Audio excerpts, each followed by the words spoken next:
There's a special. Okay. All right. So last of Ikvus of the Mashiach, understanding what exactly is the nature of the generation before Mashiach, our generation of Ikvus of the Mashiach. Now it's important to bear in mind, by the way, that this is a very important part of Torah. You know, the pasuk says in Parshas Hazinu, "Binu shnois dar v'dar." That there's a special mitzvah.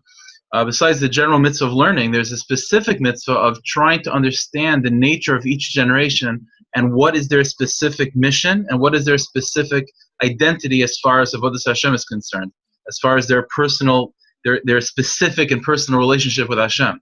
And if this is true for all generations, then all the more so it's necessary to understand one's own generation, and even more so to understand the generation that brings Mashiach, that's going to usher into the time period of Mashiach. So last time what we talked about was just a general concept, which was that despite the fact how things look as if they're deteriorating spiritually, that's not at all a sign of an inner weakness. If anything, what we discussed at length was the opposite, that the more the world is dark, the darker the situation in large, and the more difficult it is to remain a firm Jew. That's all the more so a sign of the inner strength of the Jewish neshama, that Hashem sent us specifically to deal with that impurity, with that darkness. So that's in a general sense. But now specifically, we have to this could make up the specific character of our generation and the generation that's called Ikvus of the Mashiach. So to understand that properly, there's something I want to mention from Reb Tzadok HaKaim. So Reb Tzadok wrote a sefer called Divrei Chalomis. Divrei Chalomis is a book that it's a personal diary that he wrote of his dreams, of the dreams that he had, on different occasions. So in one specific chapter of that, he says the following thing, that he had a dream and it was revealed to him in a dream that the generation of Ikvus the Mashiach, the last generation before Mashiach comes, is going to be a Gilgal, a reincarnation of these few generations. They're going to be a reincarnation of the generation of the flood, number one. They're going to be a reincarnation also, the same generation as the Haflaga, the generation of the Tower of Babel, of the dispersion, and the generation of Yetzias Mitzrayim, the generation of the desert, the first Jewish generation that left Egypt. Those three generations are going to come together in the soul of the last generation of Ikvus the Mashiach. That's what Tzadok says. Elsewhere, Tzadok explains that this wasn't just a random dream that he had that was nonsense. The truth is, it has its sources already in the writings of the Zohar Kadosh and the Kisya Ari, that the last generation of Ikvus the Mashiach are going to be a combination of these three generations. The generation of the flood, the generation of the dispersion, and the generation of the desert. Now, what's fascinating is that when you think about it, that it really explains one specific character of our generation that's unique, that we don't find in other generations. Generally speaking, historically, the way the Jewish people have lived spiritually was in extremes. Either a generation was basically all good, or a generation is basically all bad. It was very, very, very, very rare to have a generation like ours where there's so many ups and so many downs, where there's an unbelievable potential, unbelievable desire for growth and a desire to come close to Hashem, and at the same time, on the same day, there can be unbelievable yeridas. Where does that contradiction, that inner conflict come from? The answer is it's coming from this reality that the souls of our generation are this combination of, on the one hand, terrible generations of the desert and of the flood and the dispersion, some of the worst generations of all time. On the other hand, we also have contained in us, somewhere deep down, the generations of the desert, which was one of the greatest generations of all time.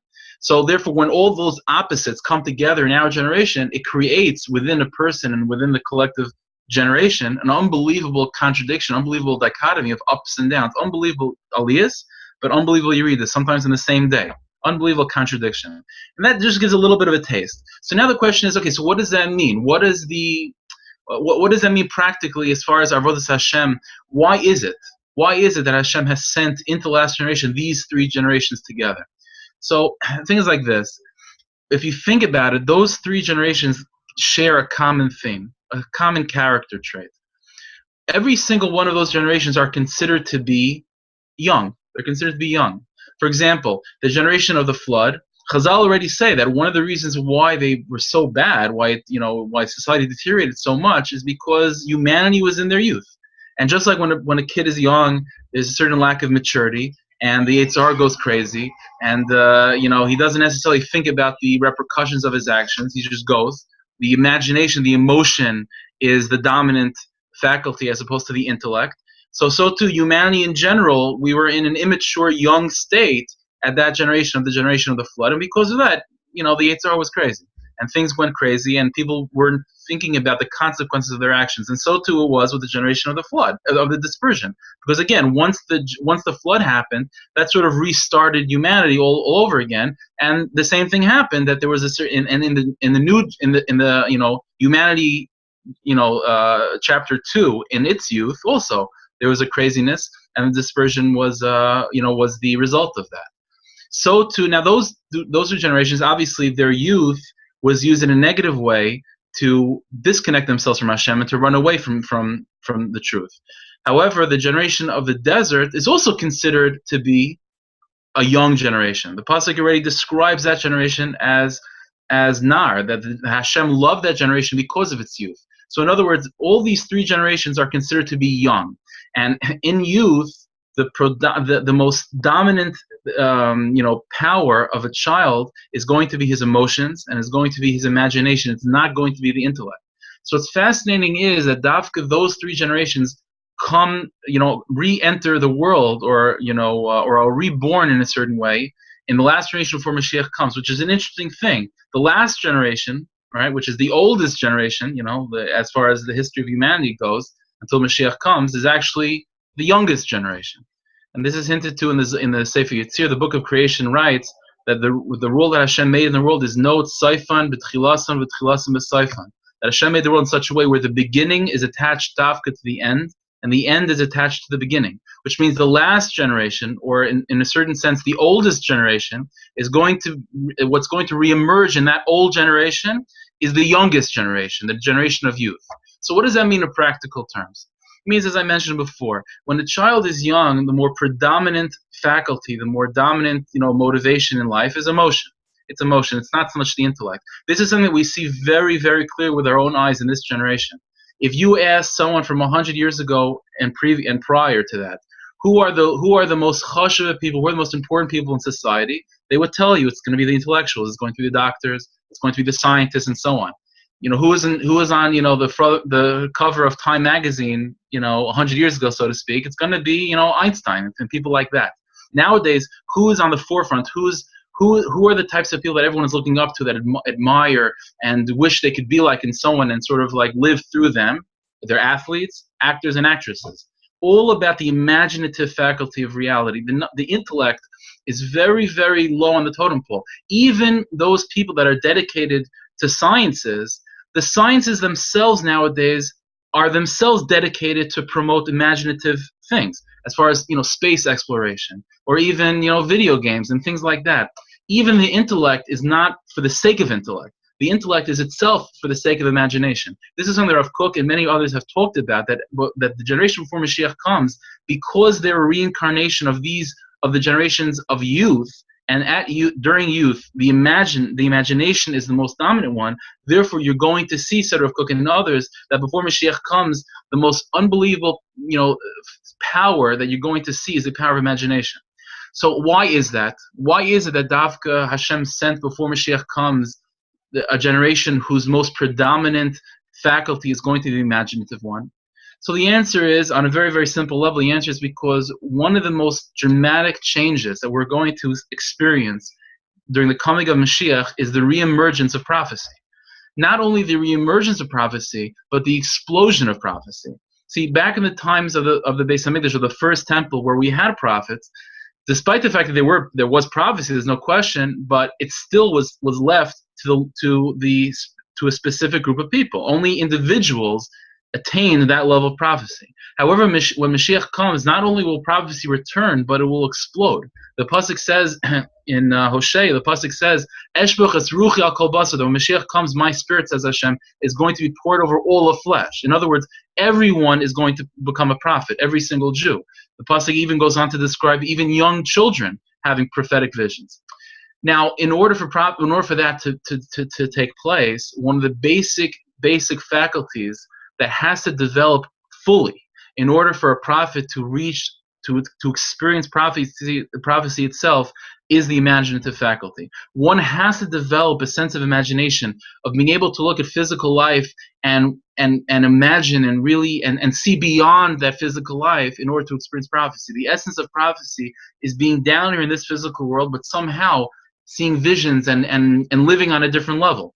That only comes to someone who has a fully developed imagination, who works on himself to see beyond what his physical eyes see. So therefore, in other words, in order for Mashiach to come and for prophecy to explode and to become and to swallow up even young children, so that that generation, or the generation before Mashiach that's building the bridge towards Mashiach, has to be a generation whose main focus is the expansion and the development of imagination. Now, obviously, in the secular world, that imagination is being developed and manifested, in the things that I've mentioned, looking up to athletes, sports, video games, movies, Hollywood, all that stuff. In the side of Kedusha, the power of imagination also must be developed. How does one develop? What does imagination mean in Yiddishkeit? Outside of movie stars and spaceships and all that stuff. So one of the basic tools to develop a healthy imagination is to start learning Torah in a deeper level, to not be satisfied anymore with the answers and the approach to Yiddishkeit that has been given to us, since we were children. A person has to begin to, and specifically this is true with our generation, because of the deep desire within the depth of our souls to see big things and to experience big things and to have the imagination is exploding. That has to be tapped into by Yiddishkeit. Yiddishkeit also has to become an imaginative experience. It has to become an experience that's emotional, not just dry intellect. What was satisfactory to the previous generations as being just dry intellect, of do this and don't do that, and intellectual learning and so on, that's not enough anymore. And it's coming from the depth of our neshamas. What our neshama is craving and is yearning, a Yiddishkeit that's more tangible, so to speak. That's more that taps into the imaginative faculty more than the mind. So it's because of that it's definitely true that our ability of understanding learning cerebrally is decreased, and we're not as proficient in Torah and halacha as previous generations were. However, there's an unbelievable potential that's contained in our generation to tap into the love of Yiddishkeit, the emotion of Yiddishkeit, the experience of Yiddishkeit that other generations weren't necessarily able to tap into on a collective level. So again, a practical level means that davening has the ability in our generation to become unbelievably powerful. It's a tremendous experience. Even in a very physical thing of simcha, of just developing a sense of happiness with Yiddishkeit, connecting to Yiddishkeit on an emotional level. These are very, very important things for our generation. And it means even with the things about Amunah that are intellectual, but not to be satisfied with the cold answers that maybe were okay in previous generations. It's about attaching oneself to Yiddishkeit in an emotional way and to feel the love of Yiddishkeit. That's a very, very important thing. Now, how does a person develop such love? It's a very difficult thing. But just to know intellectually about how this is where our potential really lies. If a person in our generation taps into Yiddishkeit in a real way, and starts looking at life with deeper eyes, with a more imaginative eyes, and tries to talk to Hashem and have conversations with Hashem and develop a personal relationship with Hashem, then it could take him much, much further than even previous generations, because there's such unbelievable potential for emotion and enthusiasm and idealism. This is where Rav Kook also talked about that, and when a child is young, there's an unbelievable sense of idealism. The kid wants to fix the world, change the world. As you get older, you sort of realize your limitations. When a child is young, the sky's the limit. So too with our generation, because we are the re-emergence of the youngest generation of all time. Because of that Seder of Kook, there's an unbelievable idealism. There's an unbelievable desire, even for the smallest Jew, to attach himself to big things and to want to change the world in a big way. So in other words, because of that, one of the major ways how to be mechazik ourselves and to be mechazik other Jews in keeping the details of Yiddishkeit is to realize that by keeping the details of Yiddishkeit, you are accomplishing something big. Let me just to explain, very, very quickly. Then we'll open up for questions if there are any. In previous generations, Rav Kook talked about this as well. The motivation the motivation to keep a Jew on the path of Yiddishkeit, to motivate him to keep every single detail of halacha, you didn't need much to motivate that Jew beyond, if you don't do these details of halacha, you're going to Gehenna. It was simple as that. The fear of Gehenna, the fear of punishment was enough to motivate that person to keep every single detail of halacha. But instead of Cook, it's not like that anymore. Because the generation of a young person doesn't see his own mortality so well. He doesn't envision punishments of after 120 so well in his life because he sees himself as young. The true motivating factor to keep a child, to obey the details of halacha, and our generation, which is considered the young generation of young people, is going to be not through fear, but it's by telling them, by convincing, by teaching them and ourselves how every single detail of halacha, when it's kept, how unbelievably big it is, and how unbelievably big and how much profound effect it has on the whole universe in large. A person has to be taught that if you want to change the world, you don't have to go to Africa to open up a school. You keep every detail of the mitzvah of tzitzis, and you're having an unbelievable effect on the entire universe in a much more profound and deep way. That's the motivating factor for our generation, not the fear of punishment. Because when a person is young, and as our generation is young, mortality and death and punishment, that's not something that we connect to very well. What's motivation for us is enthusiasm, is passion, is idealism, is imagination. So in order to change, to develop a person and to make us grow, we have to tap into that. We have to learn more about the depth of Torah. We have to learn more about the potential that's contained in every single detail of Torah, and how every single detail of Torah is part of something bigger. That's the true motivation factor. That's a true motivating factor of how to inspire ourselves and how to inspire our friends in our generation. Different than other generations, and that's okay, because Binu Shnais Davardar means Hashem tells us that every generation is different and has a unique character trait, and our generation is specifically very unique from all other generations, and it's because of this misunderstanding or a misidentification of the nature of our generation that turns many people off of Yiddishkeit, because they're being shown a Yiddishkeit and being taught a Yiddishkeit that's old. That's Yiddishkeit from previous generations. That's more rooted in fear and rooted in, if you don't keep these details, then you're then you're going to Gehenna, and that's not necessarily a motivating factor for us. It's still important to remember that Yiras HaOnesh, the fear of punishment, is a very, very important safety net. But as far as a motivation to push a person further, it's very unlikely for that to be in our generation. So I hope that gives a little bit of a taste and clarity of where or what we are. So maybe now we'll open to questions if there are any. Yeah, so Yossi, we've got a question. How is a person supposed to believe that his mitzvahs have an effect on the whole universe when he can't see it with his own eyes? That's a very good question. In previous generations, it was very difficult to have to believe that. One of the in truth, the only way how a person can really believe that in the deepest sense is by learning Kabbalah. Because what Pnimis Torah, what Kabbalah is about, what the writings of the Rizal are about, is all about this. It's about every single detail of halacha is connecting you to some supernal, some unbelievably uplifted level of reality, and you're fixing the higher worlds.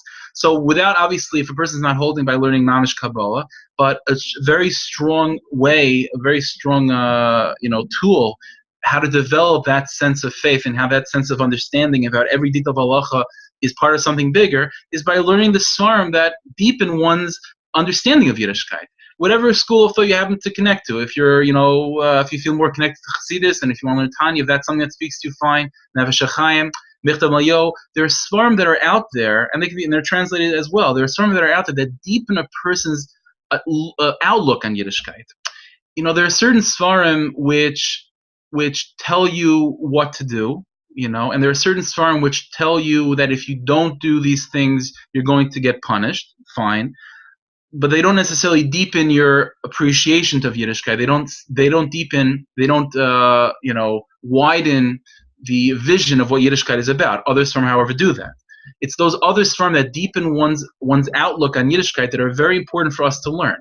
Again, whatever personal level a person is holding on, and whatever netiya they personally have. I'm not saying that everyone has to learn, Tanya, or everyone has to learn Nefesh HaChaim, whatever speaks to them personally. But those form are very, very important, because those form make a person, without telling them and teaching them the details of the writings of the Rizal, what's happening when I put on my tefillin on my hand and so on, but just in general, they give a person a bigger perspective about Yiddishkeit.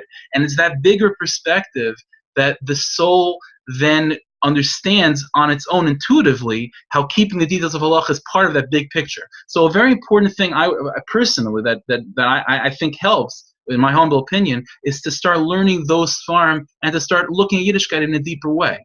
Again, it doesn't mean the kisvyari, but whatever a person is holding on to start looking into Yiddishkeit in a deeper way, more than just what we were taught as children.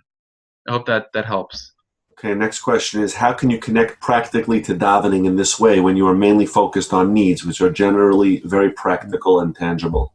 That's a very, very good question. That's one of the more difficult issues that people have with davening. Again, it's a funny thing. In previous generations, this wasn't much of an issue, because I need a parnasa, I'm davening to Hashem, then I need a parnasa. Such an issue, which many people have asked, not just me, many people have asked this to many others, is something that's unique in our generation. That people are finding it difficult to daven because davening feels very small, and again, that's coming because of the great deep desire within ourselves for something big. The way to approach tefillah is to realize that tefillah is much more than just asking Hashem for a specific need. This really, we should spend time, I hope Bez Hashem we will, to spend the series to understand what tefillah is, how tefillah works, and what's taking place in the neshama, in the Jewish soul, when the process of davening is taking place. But suffice it to say, just for now, that when a person is davening, for example, for parnasa and so on, you're 100% right. If a person looks at that request as just, I need X amount of money in order to survive, Hashem, please give it to me, then you're right. Then davening becomes a very, very small,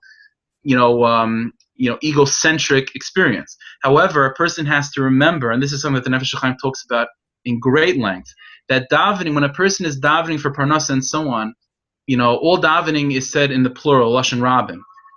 And the Nefesh HaChaim talks about this at great length, as I mentioned, that the essence of davening is more, you're not davening, you're davening that I need a paycheck, that's true. However, the oimek, the depth of davening in the way it should be, is that you're because you're talking to Hashem, what becomes apparent to you is that the reason why I need this paycheck is because I am part of the Jewish people, and I am part of the divine presence, and if I don't have a parnasa and I suffer, then the Shekhinah, the divine presence, suffers. Now that takes my specific request for X amount of money in order to pay my mortgage and makes it part of something unbelievably big. If I don't pay my mortgage and I have a difficult time in this world, then the divine presence is suffering. And Hashem, it's unbecoming of the divine presence to suffer. Says the Nefesh HaChaim, that's how a Jew has to daven. If a Jew doesn't daven for the sake of the Jewish people, for the sake of the divine presence in a general sense, then you're right. Then davening becomes a very egocentric and small activity. But again, what exactly does that mean, the divine presence? And what exactly does that mean that if I suffer personally, the divine presence is suffering? When we talk about tefillah, hopefully we'll understand that. But you're 100% right. Davening also has to become something bigger. One has to remember that the small details of davening that you're requesting have to be connected to something bigger. And again, that this takes place, this understanding, this awareness happens when a person starts learning the Sfarim and starts looking at Yiddishkeit in a deeper way, more than just an instruction manual of what to do to avoid Gehenna. Okay, let's we'll just open it up. There's no more questions on the chat group. I'll just open it up in case anybody has any questions from the call-ins. Everybody's unmuted now, so if anybody has any question, go ahead. Okay, seems like we're done with questions. Was that somebody with a question? Okay, that looks like it. All right. Okay, very good. Yashikayach, everyone. Thanks.